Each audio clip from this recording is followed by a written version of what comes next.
Há 502 anos atrás, Martinho Lutero, um monge alemão, publicou na porta do castelo de Wittenberg 95 teses criticando e pondo em debate várias práticas da Igreja Católica. Isso acabou por desencadear acontecimentos que hoje conhecemos como a Reforma Protestante.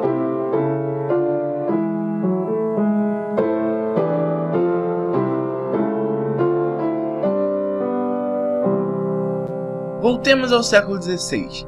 A Europa tinha acabado de sair da Idade Média, estavam surgindo novos ideais, novas políticas. O absolutismo estava ganhando força, o que fez com que os reis entrassem em conflito direto com a Igreja Católica, que até então detinha o poder. Os nobres e camponeses também não estavam muito felizes com a Igreja, já que ela possuía a maior parte das terras e ainda cobrava impostos muito altos. Para completar, a burguesia, que tinha surgido com o fim da Idade Média, também não ia muito com a cara da Igreja, porque ela condenava a usura, o acúmulo de lucro. Beleza, mas o que os teólogos achavam da Igreja? Bom, nos séculos passados apareceram algumas pessoas que se opuseram às práticas da Igreja Romana, como John Wycliffe e John Huss, mas eles não conseguiram mudar tanta coisa assim. Algumas das críticas feitas por eles era que só quem falava latim tinha acesso à Bíblia, que a Igreja Católica tinha se afastado do Evangelho pregado por Jesus e pelos apóstolos.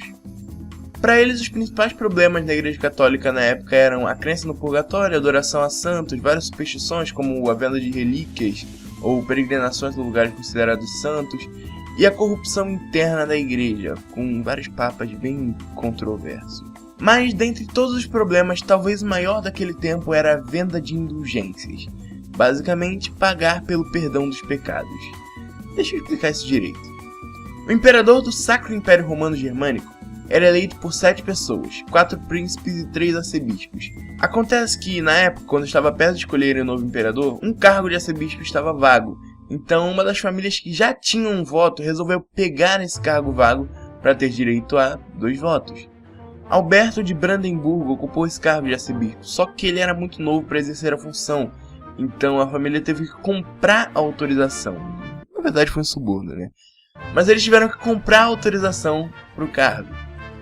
É claro que eles ficaram muito endividados por causa disso. Aí o Papa, muito sagaz, deu permissão para Alberto vender indulgências para pagar a dívida e a metade do valor iria para a igreja construir a Basílica de São Pedro. E é partindo daqui que entramos na primeira etapa da reforma. Martinho Lutero era um monge e professor de teologia da Universidade de Wittenberg. Lutero tinha algumas discordâncias com a Igreja Católica, mas nada muito grande a princípio. Alberto então nomeou Johann Tetzel para vender as indulgências na Alemanha. Tetzel, na verdade, era um pouco exagerado ao falar das indulgências, então, quando ele chegou em Wittenberg, Lutero resolveu fazer algo a respeito. No dia 31 de outubro, ele publicou na porta do castelo de Wittenberg 95 teses criticando a venda de indulgências e várias outras práticas da igreja. Mas, calma, não foi nada revolucionário. Era completamente comum pessoas pendurarem na porta do castelo assuntos para entrar em debate. Só que as teses de Lutero se espalharam, isso graças à imprensa que tinha sido inventada umas décadas antes. E elas se espalharam tanto que chegou nas mãos do arcebispo, que enviou para o Papa. No ano seguinte, Lutero foi convocado para ir a Roma responder à acusação de heresia, só que ele não foi. O processo continuou rolando até que ele foi excomungado pelo Papa. Antes de continuar, é importante deixar claro que Lutero não queria separar a Igreja Católica. Muito pelo contrário, ele queria que a Igreja revesse seus princípios morais e ficasse mais próxima às doutrinas de Jesus e dos apóstolos. O racha que houve na Igreja foi consequência das ações da própria Igreja Romana.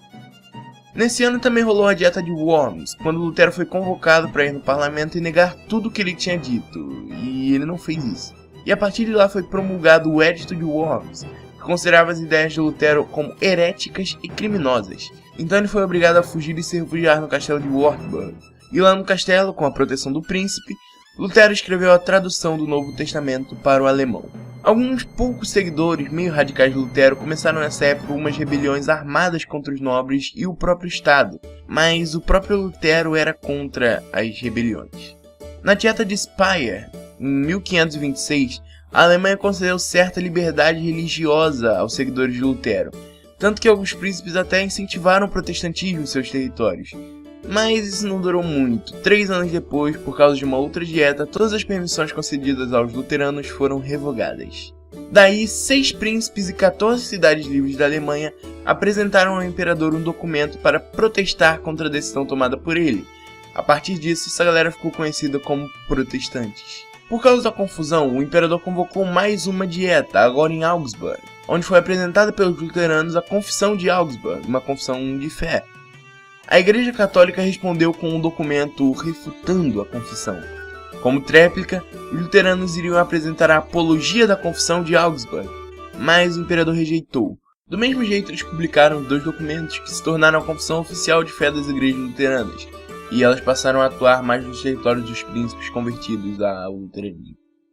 Nessa confissão foram sistematizadas as ideias de Lutero da Bíblia, como a justificação pela fé, que diz que o homem não é salvo por seus méritos próprios ou obras, nem indulgências, mas a salvação vem única e exclusivamente de Deus. O matrimônio do sacerdote, que colocava fim ao celibato obrigatório, agora os pastores, reverendos, padres e afins luteranos poderiam casar se quisessem. Inclusive o próprio Lutero casou. O fim do culto aos santos. Lutero acreditava que não se deveriam prestar qualquer adoração ou fazer orações a santos, somente a Cristo. E 2 ordenanças deixadas por Jesus, o batismo e a ceia. A confissão é muito grande, então é só um básico aqui. E a igreja luterana não ficou apenas na Alemanha. Vários outros países também adotaram as reformas de Lutero, como Dinamarca, Suécia, Finlândia, Noruega e outros aí. Martinho Lutero não foi o único reformador, mas um dos principais foi João Calvino. Ele atuou bastante na Suíça, em Genebra.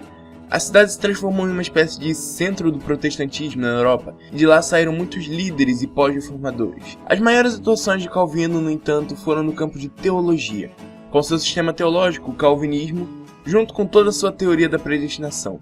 Mas relaxa, eu não vou explicar o sistema calvinista porque ele é muito extenso e eu posso acabar fazendo alguma caricatura sobre o assunto, que não é minha intenção. Aliás, isso é um vídeo de história e não de teologia. Talvez a parte mais bugada da reforma tenha acontecido lá, na Inglaterra. Os luteranos e os calvinistas estavam chegando aos poucos em solo inglês, tanto que o Novo Testamento já tinha sido traduzido para a língua, mas foi o próprio rei que reformou o país. Henrique VIII era bem católico, tanto que ele escreveu um livro contra Lutero, que fez ele ganhar o título de defensor da fé pelo Papa. Só que um dia Henrique decidiu se separar da esposa porque ela não tinha dado filhos homens a ele. Ele então pediu ao Papa para anular seu casamento para ele se casar com outra que pudesse ter filhos homens, mas o Papa negou. Por isso foi aprovado pelo parlamento o Ato de Supremacia, que rompia completamente com a Igreja Católica. Assim nasceu o anglicanismo, e o rei foi considerado o protetor e único chefe supremo da Igreja da Inglaterra. A partir daí, os católicos começaram a ser perseguidos e executados no país. A situação complicou um pouco mais quando uma das filhas de Henrique, Maria I, assumiu. Ela era católica, então começou a perseguir os protestantes. E como você deve imaginar, a perseguição aos protestantes só acabou quando Isabel I assumiu e consolidou a reforma na Inglaterra. A própria igreja anglicana é diferenciada. Ela manteve bastante a doutrina calvinista, ao mesmo tempo que preserva as tradições da Igreja Católica Romana. Toda a hierarquia, cargos eclesiais, os sacramentos, e isso tornou o anglicanismo um pouco diferente das outras igrejas da Reforma, como os luteranos, presbiterianos, batistas. E o que a Igreja Católica fez com isso tudo? Ficou assistindo e comendo pipoca? Como resposta, a Igreja Romana convocou o Concílio de Trento, que iniciou a chamada Contra-Reforma, que tinha por objetivo conter a reforma. No concílio, dentre as muitas coisas que foram resolvidas, eles reafirmaram as tradições, os sacramentos, a justificação pelas boas obras, o uso da Bíblia apenas em latim, construíram vários seminários para os padres e proibiram a venda de indulgências, que foi o grande mote da reforma. Outra coisa que foi muito importante para manter a igreja de pé foi a oficialização da Companhia de Jesus, os jesuítas, que tiveram um papel muito importante na conversão das colônias dos países católicos, inclusive o Brasil. O concílio também restaurou a Inquisição, que permitia matar quem os católicos consideravam hereges. Mas talvez valha um vídeo só para isso. Para finalizar, aqui vai uma breve sistematização das doutrinas protestantes, as doutrinas que unem todas as denominações derivadas da Reforma, chamados 5 solas. Sola Scriptura, somente a Bíblia, a revelação de Deus, é a regra de fé e prática da Igreja. Sola Gratia, a salvação é somente pela graça e vem de Deus. Sola Fide, a justificação é pela fé e pela fé somente, não por meio de boas obras. Solus Christus, Jesus Cristo é o único mediador entre Deus e os homens e não existe salvação fora dele. Por fim, toda a glória de tudo que há no universo é devida única e exclusivamente a Deus. Soli Deo Glória. Espero de coração que vocês tenham gostado desse vídeo. Se gostaram, já sabem, deixa o like, compartilhe o vídeo com seus amigos. Deixe aí um comentário, uma crítica, uma sugestão. E muito obrigado se você assistiu até aqui. É nóis. Tchau.